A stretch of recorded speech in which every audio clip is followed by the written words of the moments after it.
gotta let that melt. But Welcome, friends. welcome. Why do you always do that when it's just us? I don't know. Did you guys notice that? She always just goes, welcome. Maybe because I feel like I'm not gonna hit Megan in the face. True.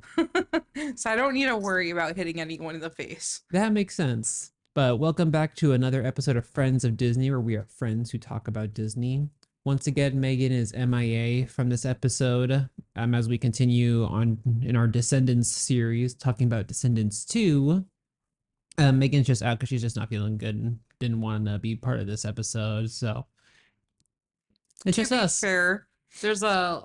This movie's not the best out of the Descendants series. No, it's not. Like every time Disney does more than one like Disney or decom for like a series, the second movie always sucks. Speaking of which, Moana 2 is coming out. It is coming out, yeah. Have you watched the trailer for it? I did watch the trailer for I it. didn't actually watch it. I did watch. I keep up on all the trailers. What's the plot? Can you give me like a quick tea? Unrelated to this episode, but basically this Moana's on a journey to basically reconnect all of the Voyagers, because remember they would like go island to island, but then some people would stay on that island. So she's now trying to like get them to all like reconnect with one another. Yeah, that makes sense. Yeah, so stay tuned. There will be an episode on Moana 2 when it comes out in theaters. So, and another Disney movie that's coming out in theaters we'll be watching very soon. Yes, I'm so excited for that one. But Descendants 2, back Descendants on topic. 2.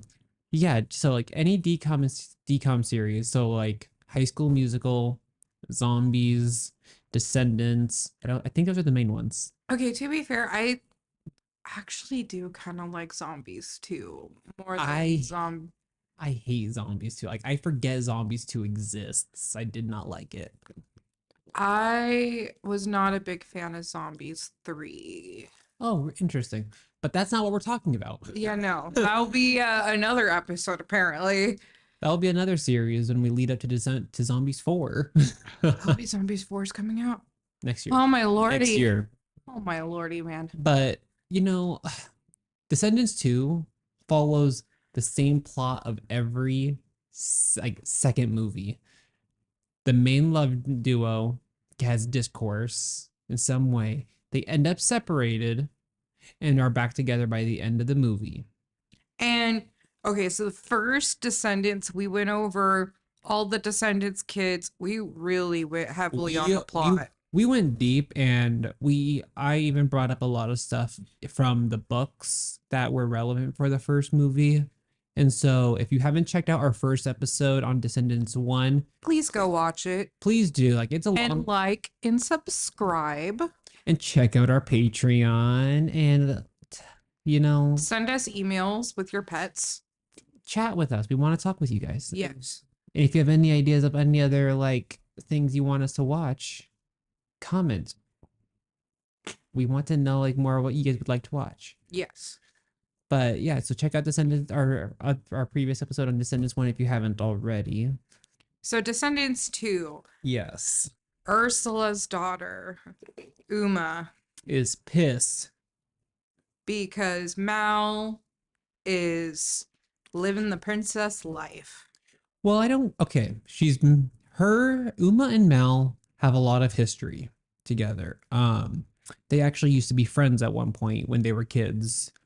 And there was a whole situation that happened, which led to Mal giving her the name, teasing her with the name Shrimpy, which that occurred in the book Rise of the Isle of the Lost, which is the third book in the Descendants series.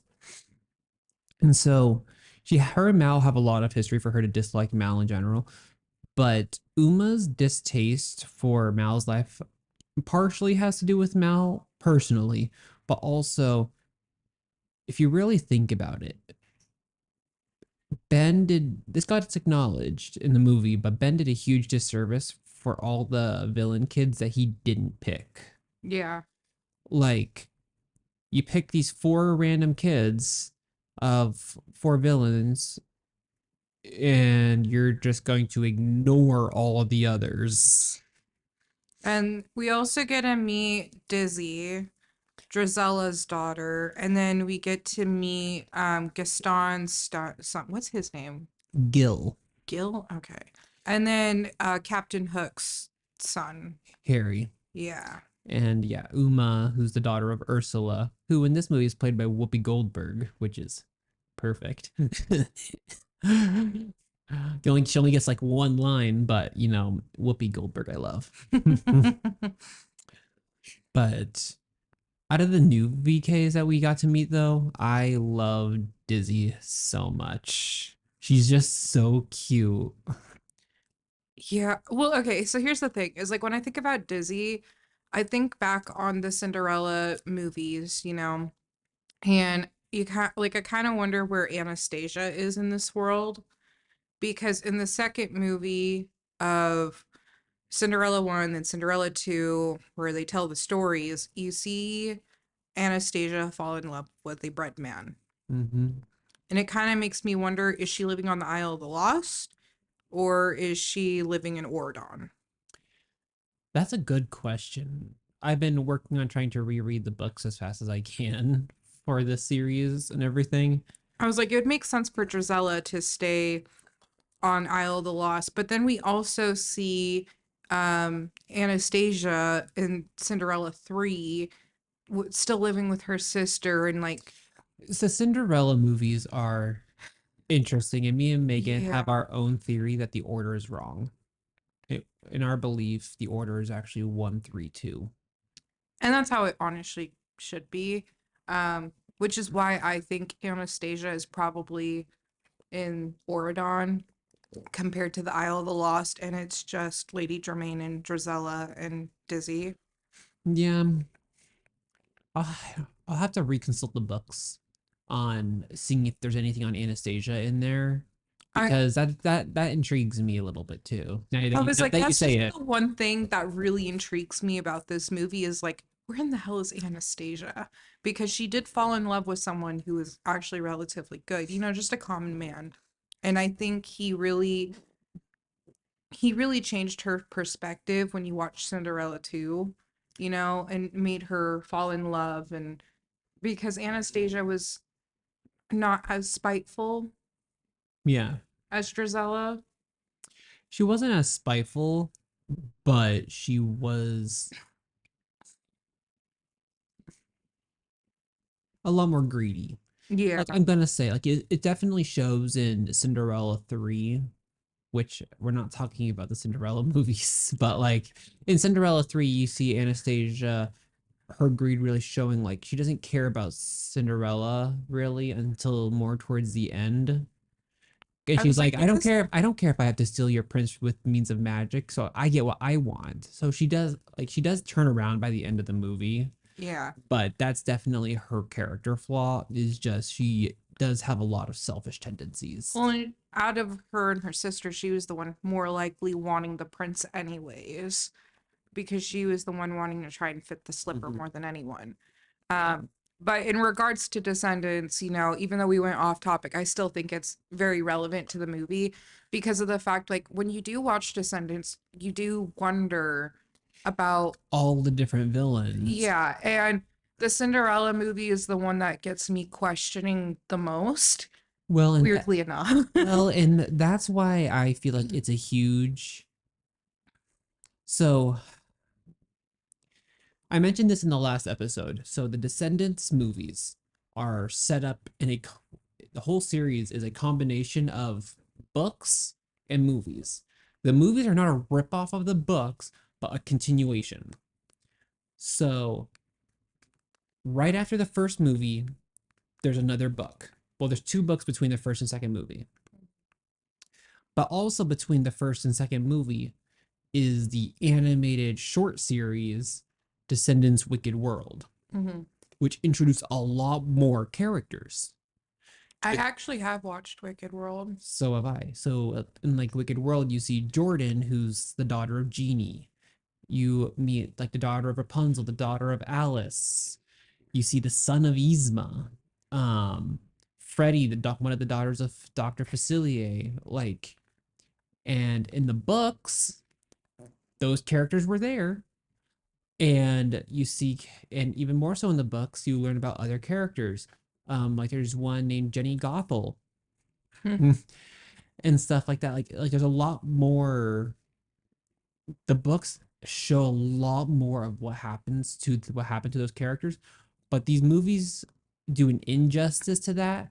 Like so many were brought in, and these The movies movies have to narrow them they down. narrowed it down hard.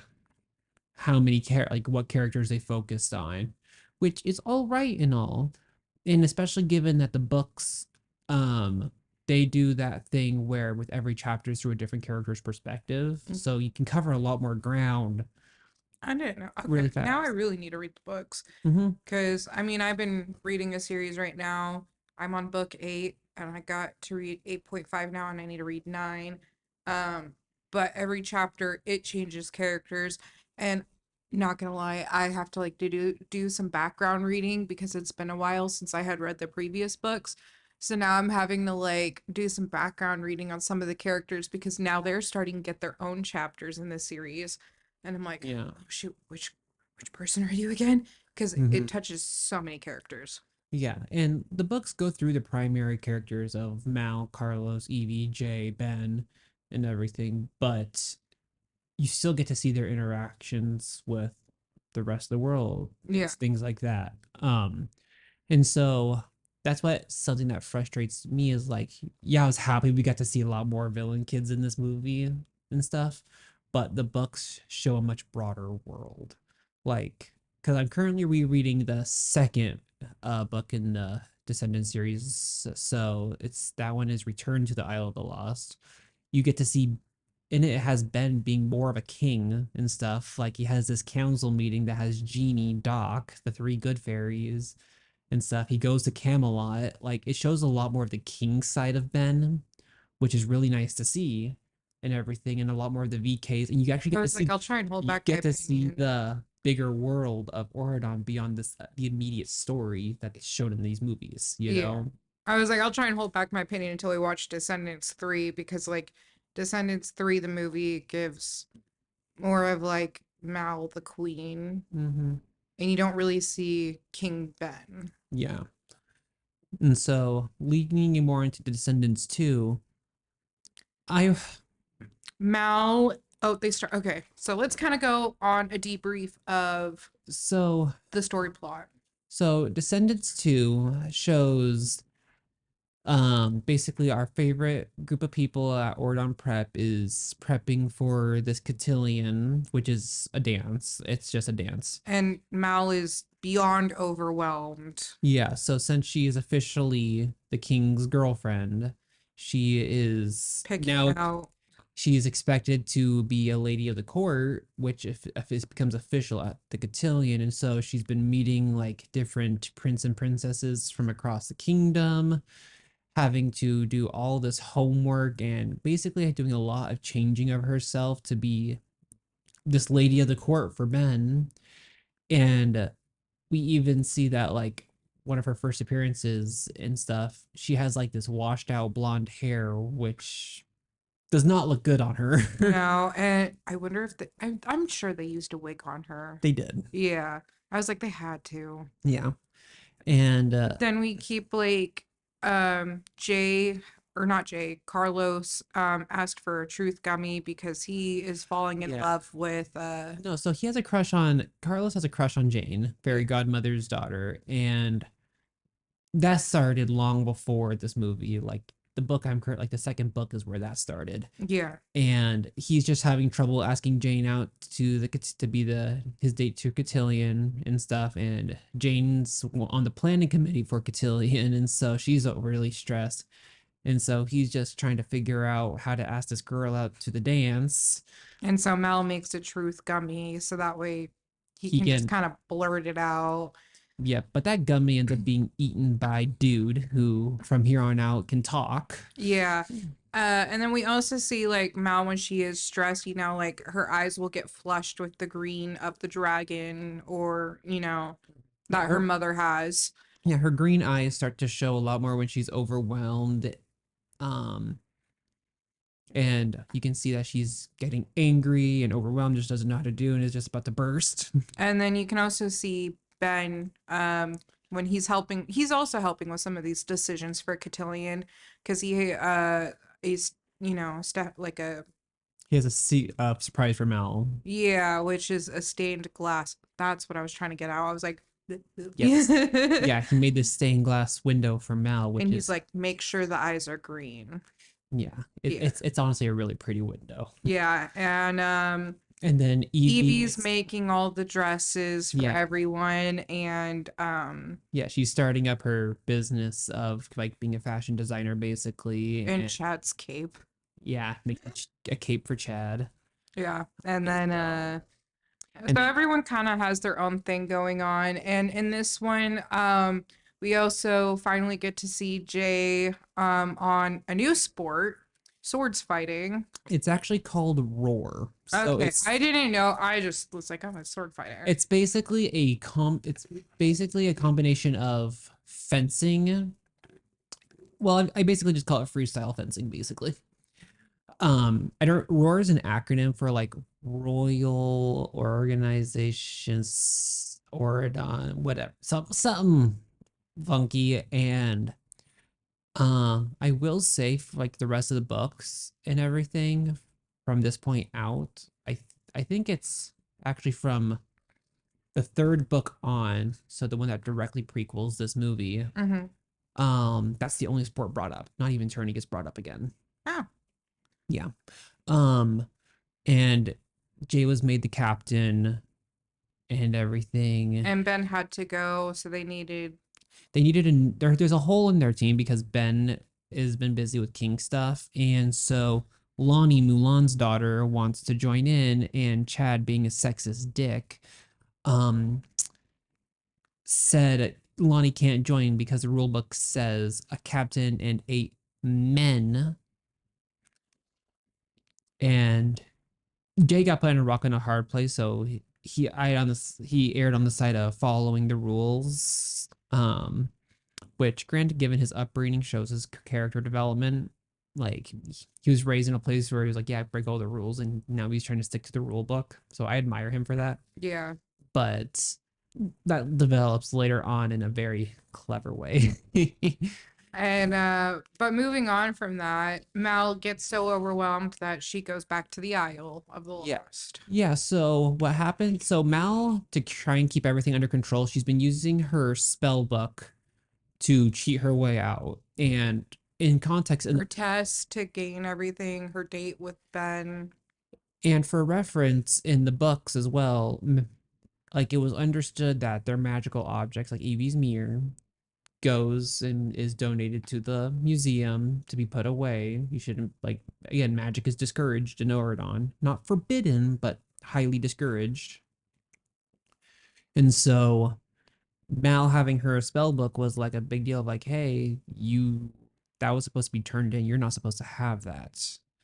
And she has it, and she's using it to cheat her way through trying to become this lady of the court and keep herself together, to where she basically, and her and Ben end up in this giant fight where Ben finds out she's been using the spell book to lie to him and a bunch of people, because like she used magic to turn her hair blonde. She used magic to turn a peanut butter and jelly sandwich into a big feast for Ben. Used magic to speed read so she can learn like all these rules and regulations and things like that. And they end up in this huge fight where Mal goes back to the Isle. Um, And her friends on the Isle had like this kind of like secret area where she like does a lot of art. And she rides over to the Isle of the Lost using a spell with her scooter that Ben got her. mhm. And then that's obviously where we mentioned before all the characters that we now get to meet is where you're going to meet them. And I want to go into my first pet peeve about this movie. Well, so before Mal, well, we see Mal getting ready to leave for the Isle, Okay, and Maleficent, if you all remember, was turned into a a lizard. lizard, yeah. Now, in the books, it was disclosed that Maleficent was actually kept in the library in a locked room guarded Mhm. by guards and stuff. And in the books, they actually come show like that Mal requested that her mom be moved away from there into Mal's room, which is why she was then in Mal's room from there on. But we see that Mal takes Maleficent out of her tank because she's a little lizard about yay big and puts her in a pencil case, and that's the last we can see of her. Not brought up again in the books, not seen in any other movie. The last we see of her is Mal put her in this pencil box, and that was it, which disturbs me a lot. Honestly, it's kind of funny though. It's funny, but think about it. Maleficent, of all people, and by the end of the third movie, the barrier is down. Spoiler alert. That's a hell in a handbasket situation. Yeah, especially with traveling and her still being a tiny lizard. Wouldn't take much for her to be turned back and unleash ungodly hell. But I mean, based on the first movie, it shows that she needs to grow some love in her heart to obviously not be a lizard anymore. Not necessarily. Hmm. But so here's where my pet peeve comes in though. While her and Ben are on their date with the picnic and then things get frustrating, the amount of times this movie says, Ben, Ben, Ben, or like the frustrated, like, I, those are my pet peeves.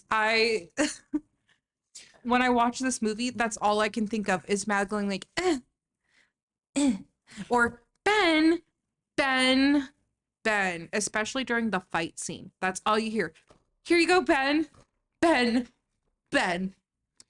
Something I don't want to say that this is necessarily Dove Cameron's acting in per se because I watched Liv and Maddie and she did fine in it, but her acting in Mallet for this movie was terrible, Yes. especially on the Isle. Like she's trying to be this like bad girl. It's too painfully obvious that it's cringe because she's like she goes to Dizzy, Drizelle's daughter, because Lady Tremaine owns a A hair hair salon. salon. And so she goes to get her hair done, and Dizzy does her hair, and she goes like, "Place looks good," like trying to be all edgy, you It's know. almost bad as JoJo Siwa at times. And like Daisy's like, "Well, how far can I go?" And she goes, "The works, like me, but like so much worse." Like she's like pushing it so far, it's cringy and it's just God. bad. It's so bad. I was like, her being frustrated in the movie is just so, like, the acting for being frustrated is horrible too. Cause that, like, just like, Ben, She Ben, it's almost as if she doesn't really know how to properly act out negative emotions. Or which is kind of interesting considering Dove Cameron's history. but it comes to a point where it's like it's one thing to feel the emotions naturally inside of you. It's another when you're trying to perform that. Like always going to be hard to how do I fake being angry basically? How do I fake being sad? Oh, think of the sad puppies to make you cry. Like the dead puppies to make you cry. Well, and Dove Cameron, like, she's had, like, people that she knows murdered. Yeah, she's had a very rough history and you Yeah. can see her progression into where she's at now in life distinctly. Like, I can imagine her at this time, maybe, more like, because she obviously probably has a lot of PTSD, I'm assuming. Something like that is very, very traumatic. And so she does have this large history of things that would cause mental illnesses and a lot of trauma. And so I can see her being more blocked out from the world on her emotions regarding those things, which would make it hard to act out on those emotions. It would, yeah. Because, like, I know I obviously have not experienced to the extent of what Dove has experienced, but through our own traumas, I know growing up, I used to like never cry in front of people. Like, I would be very emotionless. Yeah. But like in this movie, so if we haven't conveyed it very well, Mal's basically having an identity crisis. She was raised on the Isle and is now expected to be a lady of the court in Oregon less than a year later. And she was like, and I was just stealing candy from babies. And But like it makes me it's what's weird about it is like we saw Mal in the first movie. She was able to be a villain kid no problem and act that out no problem. But 2 years later, her trying to be a villain kid all of a sudden is bad. yeah, Like I don't want to say that like I don't want to say that Mal necessarily would be able to easily resort back. But granted, it's been less than a year, and like it's not hard for it would take a little bit more than 6 months to reverse basically 17 years worth of upbringing, you know? yeah, And so like Mal having her identity crisis, like yeah, she doesn't know how she's been having to fake being herself, who is a girl from the Isle. And so Evie finds out that Mal left, and basically Evie, Ben, Carlos, and Jay go to get her back. And Evie's having a little bit of PTSD about it. You can tell because she's terrified to go back and makes Ben promise that she won't be stuck there again. Like she's terrified to go back. She doesn't want to be back there. yeah. Granted, there's living circumstances, understandable. But and so they go back and Ben tries to talk to Mal. Does not go well. I gotta say, I like the song that they play when they all get onto the island. She's like, Chilling like a villain. yeah, I hate that song. I don't know why. I'm just not a fan of that song. I like that one. The music in this movie, It's not the best. it's not. It dropped hard. So we Um, start off with Wicked. y- yeah, Ways to Be Wicked, which I didn't like that kind of intro into the movie. That was Yeah. very odd of an entry into the movie. Um, then yeah, we had uh Chilling Like a Villain. And then Space Between. Yeah, yeah, the space between. Um, then there was Uma's songs, What's My Name? Oh, yeah. And Which I don't. then there was the one song on the docks that was like, It's Time. Oh, yeah. And then you had the last song. At the very end where they all do their dancing outro. Yeah. And all of this, like, I really do not like any of the dancing outros, but I mentioned this in the last episode. I was less of a fan than I thought I was of the song for the last song. Hmm. I was less of a fan than I used to be. I used to really like it. I love the dance, however, like specifically the dance. The water is That cool. looks like fun. Yes. Like I used to be a dancer, and so the thought of doing a dance like that with like we're splashing and having fun, like that looks like so much fun. How can you not? Like But so they get to the aisle, and then um, Ben ends up being captured while he's learning how to chill like a villain. he gets captured by Harry, Hook, and Gil. And then everyone goes to then go find Evie, or not Evie, sorry, Mal. And now they're like, well, now we got to save Ben. Yeah, so Mal goes to Ursula's restaurant and does an arm wrestle with Uma to win Ben back. And she does the most cringy thing ever. Like, I'm sorry if you can't see me. Like, if you're just listening on Spotify, she does this whole thing where she like pulls up a chair, turns it around, trying to be all cool, It's the whole Pussycat Dolls thing. sits down and is like, so like it's cringy. Okay, so like in a music video, the Pussycat Dolls, like they do like something similar, you know. It's just one of those things where it's like you ride the cowboy and lean your body on the chair type of thing, the back of the chair. Yeah, and she like does it in this way where she's just trying to be cool and like edgy, like, oh yeah, I'm so edgy. And it's cringy still. It's so bad. I was like, this movie's just not the best one out of the three. Not even a little bit. And And so they do so like they have this arm wrestle and they're trying to like psych each other out. Um Mal calls Uma Shrimpy, which makes her frustrated. And Uma's very triggered by being called Shrimpy. And then Uma's like, okay, I didn't get to say what happens if I win. If I win, you give me fairy godmother's wand. And that completely makes Mal lose and she loses the arm wrestle. And so they end up with a plan where Jay and Carlos go back into Oridon to their 3D printer that they have to 3D print a copy of Fairy Godmother's wand. bum bada bum, Chad's in their room again. Yeah, Chad breaks into their room like 3 different times. Just to use their 3D printer. Yeah.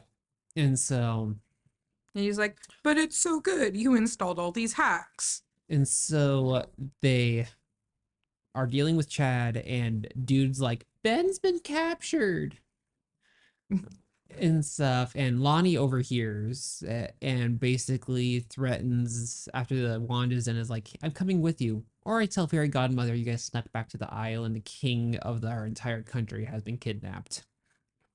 And they're like, yeah, you can come on. And Mal and Evie go to Lady Tremaine's place again. Evie gets to see Dizzy, and they have like a really cute, heartwarming, like sister moment Big almost. sister, little sister moment. Yeah, Yeah. it's really cute. And Evie, I mean, the Mal's making smoke bombs and is very obviously third wheel because Dizzy doesn't really care about Mal at all. Yeah. But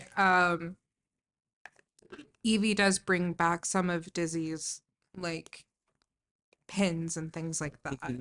And but they're making smoke bombs because Ben's been captured, and so they're gonna use a 3D printed wand as a bargaining chip, and um, they're gonna use Dude, him speaking as a spell of some sort. Yeah, so they get to the so they get meet up with Uma and they're like, here's the wand. And Uma's like, you need to test it first. And dude stowed away with Jay and Carlos and Lonnie coming back from the Isle. And so he's sitting on the docks and Carlos and Evie cue to Mal like, hey, dude's over there. And they know that he can talk. And so Mal's like, oh yeah, I use a spell to make the dog talk and he talks and Even though everything. it might seem absurd, Turn your bark into a word. And so he ends up talking and stuff. And obviously Uma didn't know any different. And so they're like, oh my gosh, it worked. Woohoo. And so they give Uma the wand and they get Ben back and This Ben, is poor when Ben doesn't realize what's happening. And so he tries to get stuff solved and they're like, no, just get the F out of here. And so they don't get out of there in time. Big sword fight happens and they escape, no problem. And it's time, like it's Day of Cotillion, woohoo. And something to note is that Evie and Mal throughout the whole movie will have like these little sidebars where they're like having a girl moment. And every time it happens, Carlos gets a little jealous. and so He's like, I want to be in on this girl and talk. so at one point after they get back, Evie's like, "We need to go talk," and I was like, "Yeah," and Carlos is like, "No, you guys keep running off. We're your family too. We're all gonna talk." And so they sit down, and he's just like, "I don't know how to start girl talk." And Jay's like, What I, up? yeah. Yeah, it's just what up? But before that, Jay was just like, I could be very much left out of this. Like, I'm good. I'm good, but okay. I was like, Jay gives very normal guy vibes. Like, Well, girls are doing their own thing. and so Mal ends up talking about like, I don't know how to be this person that everyone wants me to be, and like opens up about the identity crisis that she's been having. And Evie joins in of like, we're always gonna be the kids from the aisle. Those are our roots. It's never gonna be leave us. As much as we want it to, that's always gonna be there. Yeah. We can't just neglect that part of ourselves. And they're like, Mal, if Ben doesn't love you for who you really are, then he doesn't really love you. Which I give props to Disney a little bit because that takes a lot of education and life experience to really accept that kind of advice. It's good advice, nonetheless, but it's it makes me happy because like they have girl talk or whatever, and Evie's like, "I'm gonna go make changes to your dress. If you want to go to Cotillion tonight, it'll be there for you." And they break up, and Jay stays there with Mal. And I love this moment because Mal and Jay have been friends for the longest time. You know that from the very first book that they're a much closer bond than you may realize. And so Jay's sister is like, "Hey, come. If Ben is the guy we think he is, then there should be no issue. No, basically there should be no problems." Yeah. And like it's this nice close moment between them that I'm happy that was in there.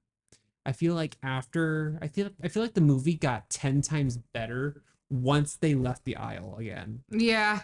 The cringe kind of starts to lessen.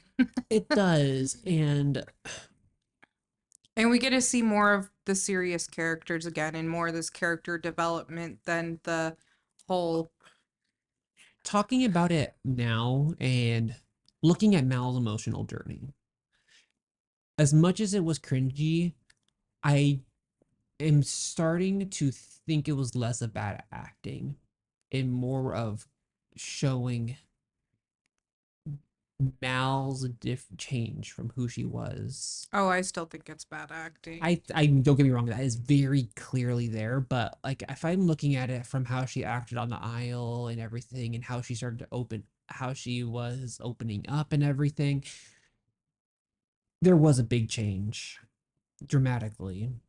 And it's one of those things where it's like when you're holding in those kinds of emotions, when you're dealing with these mental battles and an identity crisis, especially as a up and coming adult, especially in Mal's situation where she's basically on a course to be engaged to the king and be queen, like And rule I a new place. That's learning to navigate that and holding all of that in can lead to various decisions, lead to behaving in a very specific way. And so I, as much as there was a fair amount of cringiness and yeah, some bad acting, I can also still see it brings the message a point. it brings the message about, especially when you see how much she changes when she starts to open up. Yeah. And so like we get to Cotillion and she gets there and she's wearing this nice dress That and the colors of Oradon yeah, Pride. yeah, it's a yellow and blue dress and Lumiere is there and I I thought didn't realize how many times Lumiere was actually mentioned. which is kind of sad. Like I was watching it today and I was like, wow, Lemire, Lemire. And I was like, man, he was really helping out a lot. I love his voice, especially like when he announced because he's announcing everyone coming onto the boat. And so when they announce Ben, he goes, King Benjamin.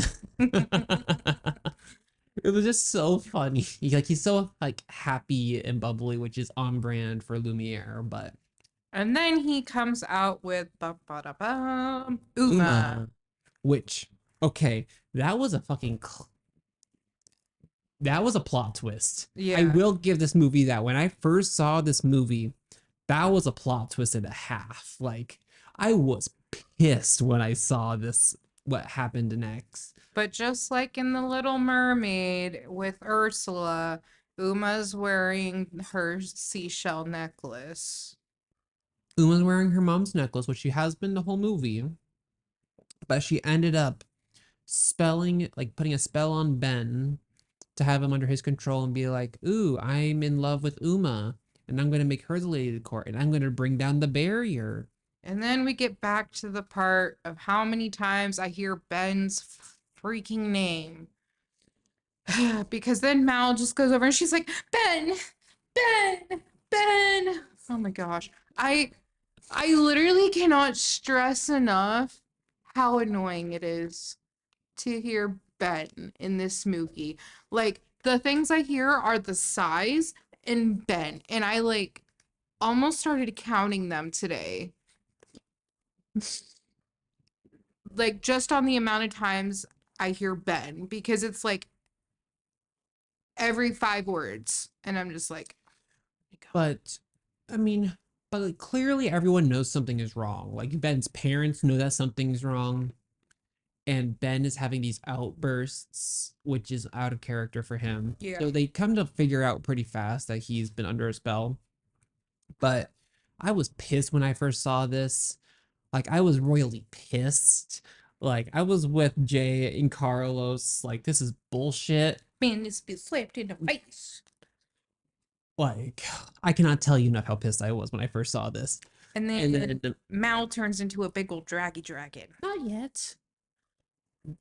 She kissed Ben. She said, "I love you," and kissed Ben. Finally, which is another thing in Disney in the second movie of Disney series, like movie series, like The official. the main duo kiss in the second movie and say, "I love you" in the second movie after their fight.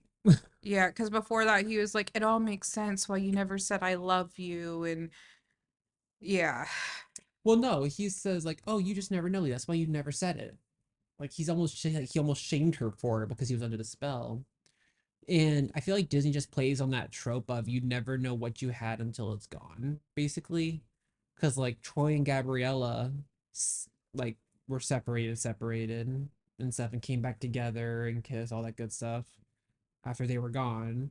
Mal and Ben did it after they were gone, and same thing happened with zombies between Addison and Zed. And I feel like they just play off of that trope a little bit. Yeah. But obviously this bug is broken. Uma follows her mom's lead and turns into a giant octopus.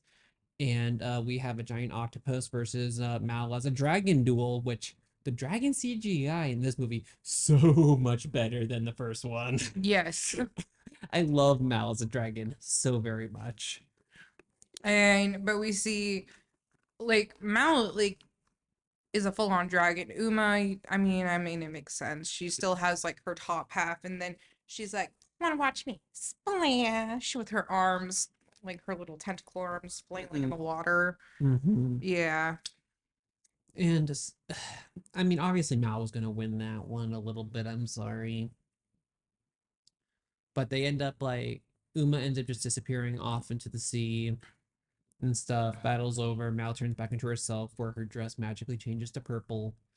Um, Another plot point right before Mal kissed Ben and stuff is just Oh, that stained glass. yeah, she sees the stained glass and she has this like big revelation of like Ben's known who I was all along. He knows that I'm not just an Oradon girl, but I'm from the Isle, and he accepts that. And I'm like, Because you see the green eyes. I mean, to be fair, I mean, always say like the eyes are the window to the soul. You look into someone's eyes and you just know type of deal. So like it. I mean, to be fair, that is how I identify people, which is kind of weird. Yeah. Because like for some weird reason, eyes are like way more distinguishable than someone's actual facial features for me. Well, that and there's a connection when you're looking at someone in the eye. I remember when I was a RA, my RD that I like who was my boss basically had me and my teammates, we would pair up with what we called our burnout buddies. Hmm. And so it's basically like buddy that's like, hey, help me get through life and just like, like be a point person, basically a built-in friend. And they were like, oh yeah, pair up with your burnout buddy and I'm gonna put a timer on for just 2 minutes and you're just gonna stare into each other's eyes. And I would laugh the entire time. that was the longest 2 minutes of my life. I did that same exercise with Megan that same day because I was intrigued by it. Mhm. That was the fastest 2 minutes of my life because I literally just like got sorry for the trope. I got lost in her eyes quite literally. Like that was the fastest 2 minutes ever. But like, so I feel like Ben do having the her eyes like that correct color that like we all could recognize Yeah. was like such a symbolic point, which is very good storytelling wise, I will say. I feel like, and then yeah, they had the outro dance where they were dancing on the water and everything, which is a lot of fun. Oh, and then the Jane and Carlos. Oh my That gosh. is cute. So Carlos did manage to ask out Jane and they get to the dance or whatever, and fairy godmother's there with her wand, and they're like, and she's like, Jane, do you have a date? She goes, yeah, and is like looking over at Carlos. She goes, oh yay, fairy godmother goes, Jane, do you have a date? She goes, yeah, and he's looking at Jane. He goes, okay, good, and Jane's like, mom, and like holds Carlos, and she goes, Baby Bobby. Oh. That is like It's such so funny. cute. I just thought that was so cute. Carlos and Jane are so incredibly cute. I think they are probably my favorite relationship because it's so cute. Mal and Ben, I'm sorry. It gets I'm a huge Maleficent person. So like when even from the very first time I saw the first movie, I was like all for Mal. But like watching it now, I have a lot of issues with Mal as a character, Mhm. even though I love any person that's going to be considered the child of Maleficent. I kind of like wish we like got to see something between. Is there anything in the book about Jay and Lonnie? Because I honestly thought they'd be a good couple. I had to double check. That's the thing I don't like about the third movie is that Lonnie was gone.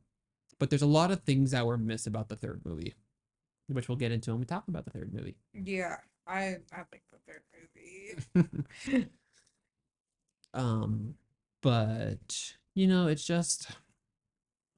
it's really interesting seeing how the series is built.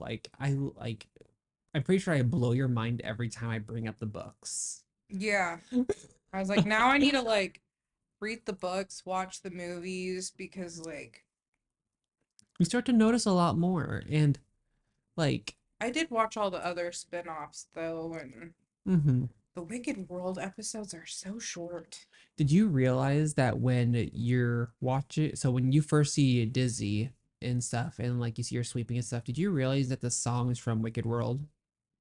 There's a song playing in the background that's like, doesn't matter what you do, cause I'd rather be with you, rather be with you. Did you hear Well, that? I heard the song, Yeah, yeah. it's from Wicked World, Oh, and it was playing in the background, like when they cut to Dizzy for the first time when Mal went to the hair salon. And I just thought that was really funny. I'm like, how does she know this song? huh. And so, okay, one other thing that irritates me: the first and the second movie were Mhm. very harsh on fairy godmother's wand. First movie made sense. You get the wand and you use the wand, take down the barrier. I have an issue with the fact that Uma wanted the wand. So we said, like Uma got was given a fake wand. Obviously, she learned it was fake because she tried to use it. Here's my issue. That barrier, as far as it was established in the first book, if I recall correctly, and I'm pretty sure I am correct on this, keeps out magic. The wand wouldn't have fucking worked anyway. Yeah. I also think about that because I'm like, But then because in the third one, in the third one, uh when, Celia, yeah, Dr. Fisher says they almost retcon it. They basically retcon and say no, evil magic works in the barrier. That's not true. Because in the second book, we learn that Yen Sid, so the sorcerer from Sorcerer's Apprentice, is on the Isle. He's a good guy, but they had him go from Oridon to the Isle to help with the schooling stuff on the Isle. mm, And his hat doesn't work. huh, He can't use magic over there. So I think it's one stupid that Uma would have thought the wand would have worked for her in the first place, yeah. because that's bullshit. But also, I hate that they retconned that in the third movie. Well, I was like, I just think about it in the third movie when Mal, turns into an old hag and goes back to the Isle of the Lost. That we will obviously talk more about that in the next episode. But they then mention like, oh yeah, because magic doesn't work over here, and I'm like, the wand's not gonna work. Yeah. And then like also there's another thing too, around the food and the fish, because in the first movie, um Ben's like, you can't swim. And she's like, I lived on an island with a barrier around it. And like, it's clear that they go fishing. I mean, her swimming does have to do with the shrimpy situation.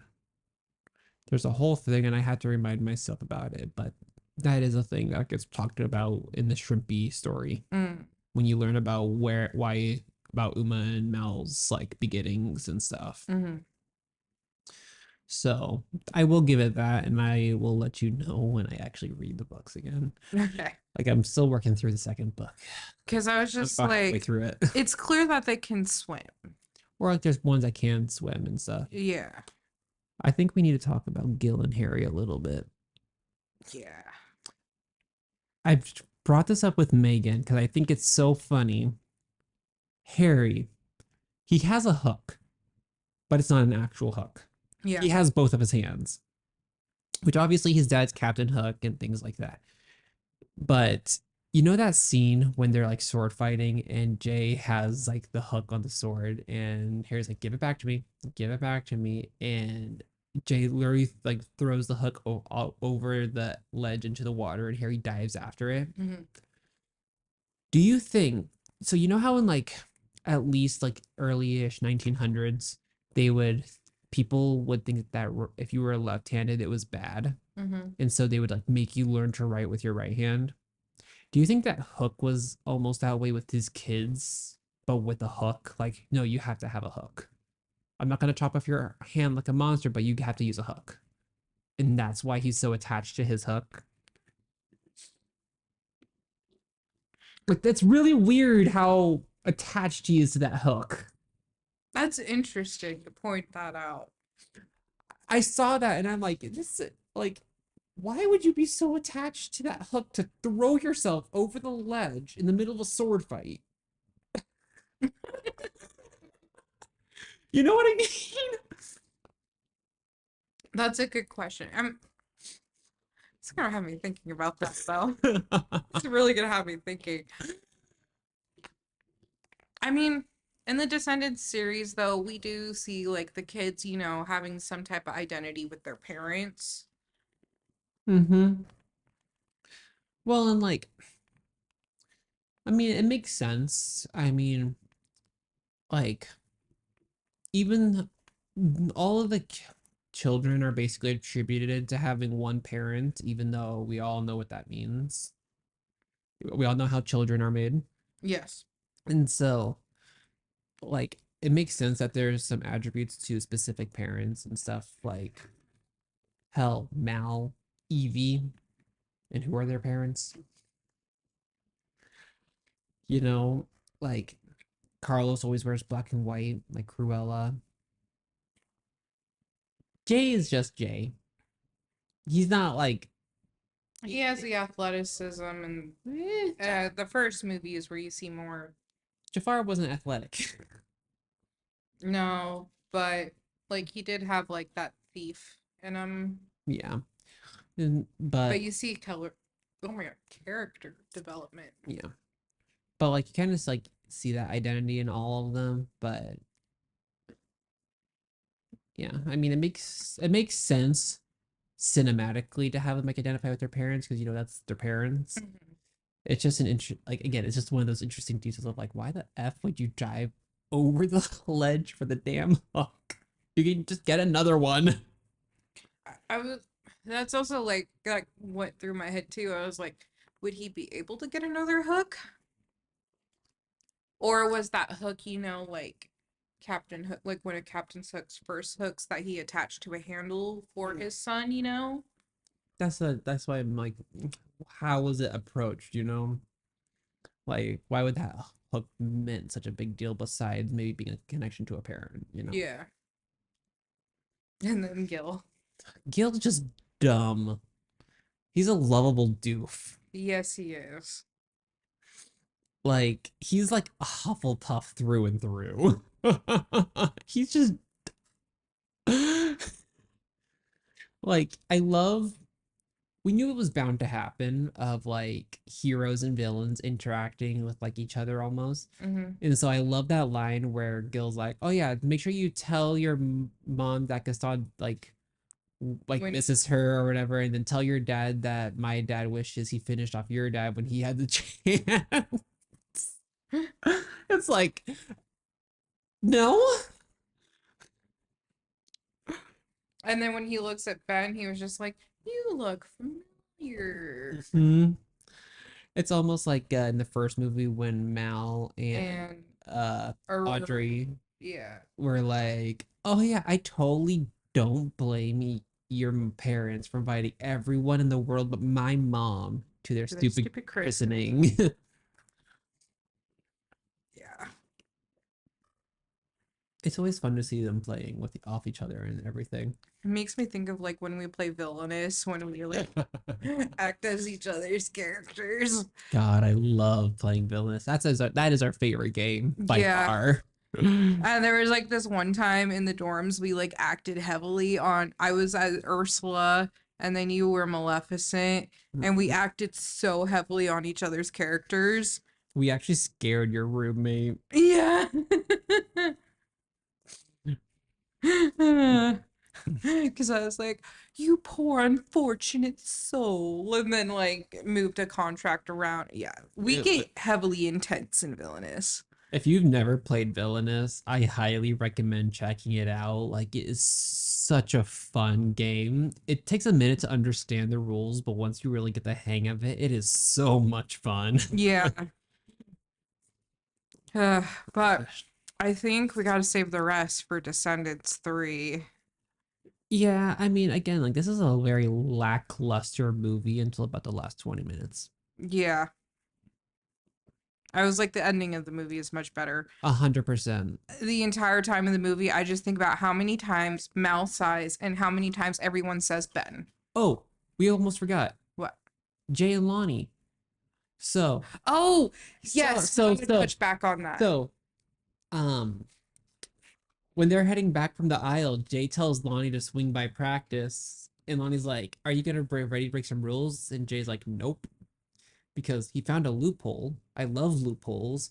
So, um, a team shall be comprised of so a captain. so he ends up saying like he gives a speech at the practices like I'm from the aisle, and it doesn't matter whether you're a man or a woman, we want you on our side. We got your back. And Chad's like, "Hey, we don't break the rules here in Oregon." And Jay's like, "A team will be comprised of a captain and 8 men." And he goes, "Well, here's your new captain." And he makes Lonnie the new captain. And so Lonnie is the captain and Jay's now one of the 8 men. as a loophole around the rules, and she Lonnie then has everyone start push-ups. oh, she gives the fu to Chad basically, and is like, drop and give me 10, and she like has her foot like digging into his back. Like, come on, Chad. Move it, you scumbag. Which, to be fair, Chad's just a dick. Like, Yes. in the second book, he actually gave Jay a black eye and everything because he's just that harsh of a dick. So I have no empathy for him, no sympathy, none of it. He's just an asshole and He an has idiot. such a nice mother. I know.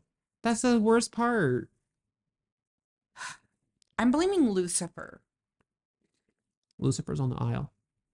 Oh, shit. I don't know who to blame in Cinderella's world for his actions, other than possibly just living in a giant castle. I'm gonna say, I would attribute it to spoiled rich kid. Yeah, Like, honestly, sometimes Chad really, like, I think I mentioned this last I'm time. really curious about the politics and finances of this world. You know, you have all these kingdoms that are all ruled over one king, basically. And there's got to be more than one school, There obvious. is. Yeah, There is. I am curious about like what other students are at the other schools, like if there's any other descendants at the other schools. Yeah, there's actually, I know that there is stuff in Neverland. Hmm. I know there is one for um Robin Hood's area. Agrabah, I know, has one. It's almost as if Oridon Prep is strictly for the royals, basically. I was And like, then the other schools are for basically all of the side characters. because that's definitely the vibe that I get. And I'm like, so is it just like side characters and common people that go to the other schools? Pretty much it seems that way, especially since Oridon Prep is a boarding school. You know, because even in the book, like Herky, the son of Hercules, is even at Oridon. Yeah, that makes sense. So it's like the main characters Of get to every movie. of like in this world are at Oridon, while the side pieces are all at the other schools. But I just love the that's why I love the books, is that it fleshes out a lot more and there's a lot of details that make the books better, that make the movies better, or in some cases of Descendants 3 make the movies worse. I like Descendants 3, but we'll get in that to next Yes, episode. we will. Okay, everyone. We hope you enjoyed this episode on Descendants 2. Good night, friends. Good night. Check out the last episode if you haven't checked it out on Descendants 1. Check out next week's episode on Descendants 3. Bye bye. Bye.